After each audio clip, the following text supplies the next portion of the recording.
Animal Rights, My CSPECBA. Tara Fitzgerald. Warning! Some viewers may find the following video disturbing. Viewer discretion is advised. Animal rights are like human rights, except they are for animals. Examples: the right to a pain-free life, the right to not be mistreated, the right to a pain-free and dignified death, the right to not be misused and have a comfortable life. Animal testing. Testing cosmetics on animals is quite common.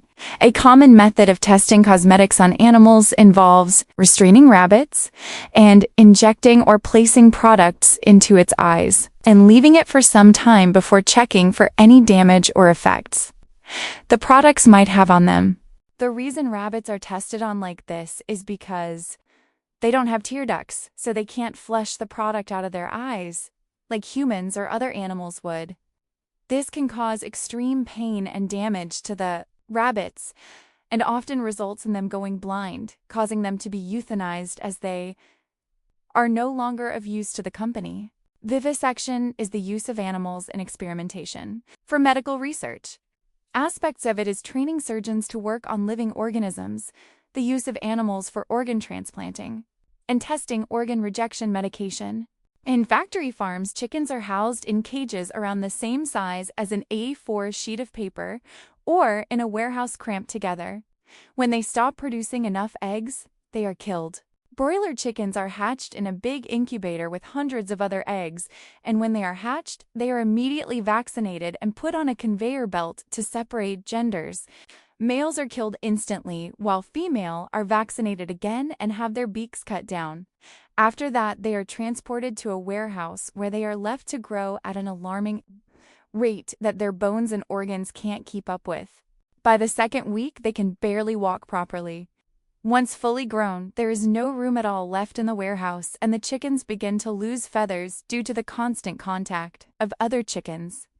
Some chickens peck at the same place for hours, and some rip their own feathers out trying to deal with the stress. They are then transported to even smaller cages and are injected with calcium and other substances that force them to produce eggs daily until their bodies give out and they are taken away to be turned into the chicken you buy from the shop. Battery chickens are also known to bite their own legs off due to boredom and frustration. Factory farming pigs. Pigs are left in steel cages that are no bigger than their own body. Female pigs have bars holding them down so they can't move and roll on top of or eat their young. Male pigs are usually slaughtered while they are still piglets, with only few left alive solely for breeding purposes. Because they are intensively farmed, they never see grass and are housed in concrete and metal for their entire lives. When piglets are old enough, they are transferred to metal pen and have their tail docked cut off to stop other piglets from biting it off due to boredom. That's just a few examples of the conditions animals experience at our expense. Most people would never think of doing this sort of thing to humans, so why is it okay to do this to animals? Philosopher Peter Singer says speciesism is giving preference to our own species over another, in the absence of morally relevant differences. What Singer is basically trying to tell us is if it's not okay to do it to a human, then it's not okay to do it to an animal either. Philosopher Carl Cohen. Carl Cohen says every species ought to be concerned about protecting itself. And since humans are currently at the top, well, that means we're the best and can pretty much do whatever we want to other beings. The problem with this reasoning is that this was the exact same thing used by slave owners to justify their domination of Africans and indigenous people. Now, obviously, we all know humans enjoy to eat meat. Depending on whether you're vegan, vegetarian, or pescatarian, you obviously won't be gouging down on a nice steak for dinner. But the people that do eat meat, we know that meat is very tasty and is a great source of protein, vitamins, minerals, and more. But we don't need it to survive. We can be perfectly healthy without eating meat as long as we find a substitute for the vitamin B, etc. But then we can't cut out the fact. Why would we want to stop eating meat? Which is a good question. We don't need to. But it would be nice if again we could eat meat and know the animals had a happy and healthy life. not living in a box for their whole life and sitting in their own filth, right? You would prefer to eat something you knew wasn't in pain and dirty, unless you just lack empathy, of course. As another philosopher by the name of Jeremy Bentham said, the question is not, can they reason? Nor can they talk, but rather, can they suffer? PETA is a well-known animal liberation organization, also known as the People for the Ethical Treatment of Animals. PETA might seem like they are doing good for animals, which they somewhat are, but still need to take into account what they are doing to humans.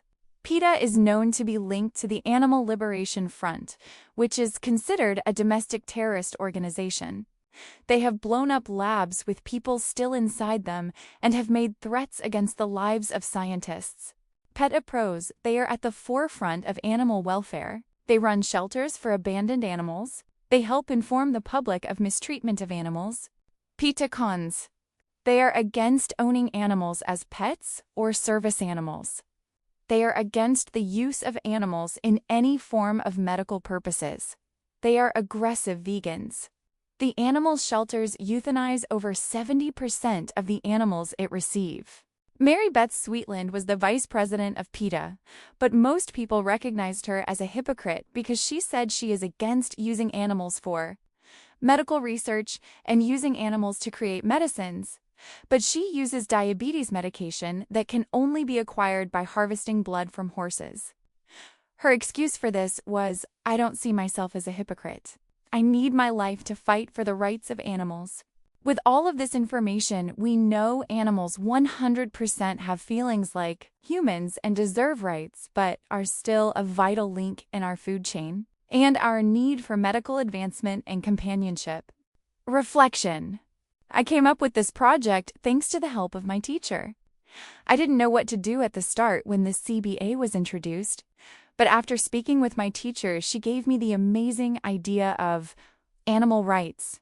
I wanted to just do a PowerPoint as I thought that was all I was capable of, but after watching my friends do coding and other projects, I thought I might give making a video a try. I tried to explain animal rights and the abuse animals go through by keeping it serious with the exception of a few light-hearted jokes, so it's not such a tough watch. I hope by posting this video that even a few people see it and get a better understanding of what's happening. I hope people see the hardship a lot of animals go through and can find it in their hearts to try to help out anyway. They can. It isn't that difficult to help these animals. Even buying free-range or ethically raised products will make a big difference in the welfare of animals and hopefully reduce the need for factory farming.